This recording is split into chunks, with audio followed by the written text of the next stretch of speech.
Nama saya Delmon Horizon.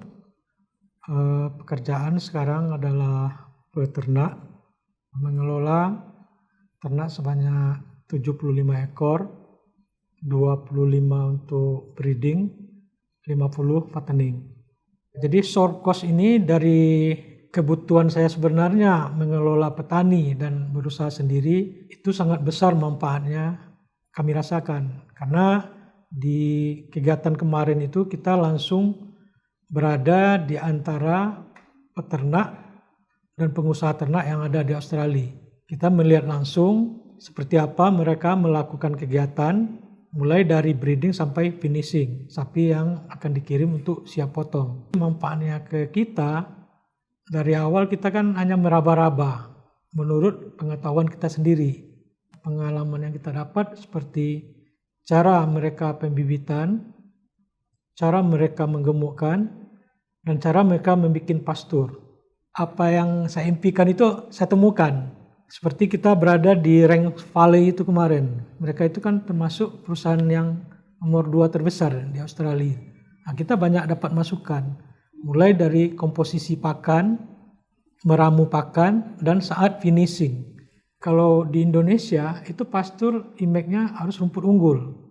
Wawancara kita dan studi kita di sana itu, kalau pastur itu dibikin untuk memenuhi kebutuhan ternak yang kita usahakan. Tidak monoton satu jenis tanaman saja. Kita coba adopsi apa yang ada di pastura, tapi kita belum bikin pastura.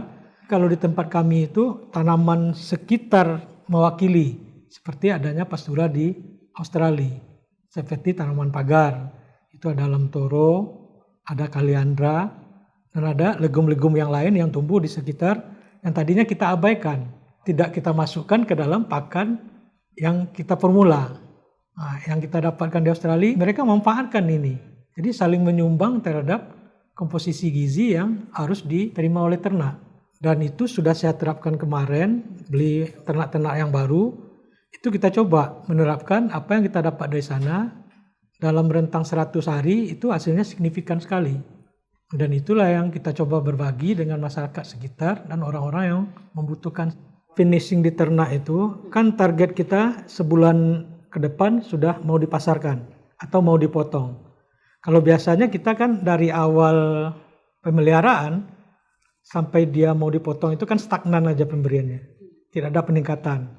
Yang kita lihat di Australia kemarin itu sebulan mau ini dia digenjot pemberian pakannya, sehingga apa yang mereka inginkan dari target pemeliharaannya itu jadi tercapai gitu. Menurut kebutuhan kemana dia mau ekspor. Impact yang selama ini minus tentang sapi ekor Australia itu kan masalah perlakuan. Harus dipagar yang tinggi, harus penanganannya seperti ini, sapinya liar. Yang kita dapatkan kemarin itu sangat simpel sekali cara penanganannya dan cara budidayanya. Nah, itu yang kita coba jabarkan ke pemerintah. Nah, ini caranya tidak perlu terlalu ribet. Kalau pagarnya mungkin kita bisa memanfaatkan sistem elektrik. Karena kita tenaga suryanya sepanjang hari. Tidak perlu pakai listrik yang dari PLN. Alhamdulillah itu direspon. Cuman sekarang pengambil kebijakan itu belum duduk karena terjadi pergantian. Petani di daerah Pasaman Barat itu pernah datang ke kita. Mereka malah ingin merubah lahan sawit itu sekarang untuk jadi ladang ternak. Karena harga sawit yang tidak kondusif. Program Bupati yang ada sekarang itu kan 5 tahun. Khusus untuk daerah kita itu bisa mensuplai daging daerahnya sendiri. Dengan kita sekarang mengembangkan sapi Bali. Mulai dari pembibitan, pembesaran, dan nanti pemotongan. Itu janji kita ke pemerintah daerah.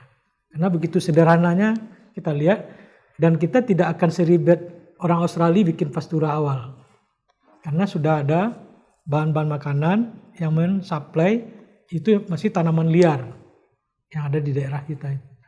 Jadi kita pesankan ke kawan-kawan yang mau berangkat, dari pengalaman kita kalau memang tidak owner, tidak terasa manfaatnya di dia. Tapi kalau dia pelaku usaha, itu sangat bermanfaat di dia. Saya juga ada ke luar, ke negara lain, rasanya dari kawan-kawan pun yang paling aman untuk tinggal dan ini di Australia lah. Kita lebih dimanusiakan.